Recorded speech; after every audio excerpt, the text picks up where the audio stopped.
అందరికి నమస్కారం. నా పేరు చీరాల వంశీ, బీసీ విద్యార్థి జేఏసీ రాష్ట్ర అధ్యక్షుడు. ఏదైతే 42% రిజర్వేషన్ బీసీలకు కేటాయించాలని రాష్ట్ర వ్యాప్తంగా విద్యార్థులందరూ కూడా కలిసి కట్టుకుని ఉద్యమాన్ని సైతం దిగిన సందర్భం ఉంది.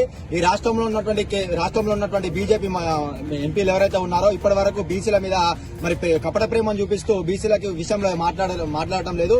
మొన్న బంధు విషయంలో కూడా మీరు మరి దొంగతనం అంటే బంధు విషయంలో కూడా మీరు మరి మద్దతు తెలపడం చాలా విడ్డూరంగా ఉంది. రానున్న రోజుల్లో బీసీలకు 42% రిజర్వేషన్ విషయంలో మీరు కనుక కేంద్ర ప్రభుత్వంపై ఒత్తిడి తీసుకురాకుంటే మిమ్మల్ని ఇళ్లకి బయట రాకుండా మా విద్యార్థులము తెలంగాణ ఉద్యమంలో ఏ విధంగా అయితే కొట్లాడామో అదే విధంగా విద్యార్థుల మందం కూడా ఏకతాటిపైకి వచ్చి మీ ఇంట్లో ముందు కూర్చోడానికి కూడా మేము సిద్ధంగా ఉన్నామని చెప్పి కూడా ఈ ఆర్ట్స్ కాలేజ్ వేదిక ద్వారా డిమాండ్ చేస్తా ఉన్నాం. అందరికి నమస్కారం. నా పేరు చీరాల వంశీ, బీసీ విద్యార్థి జేఏసీ రాష్ట్ర అధ్యక్షుడు.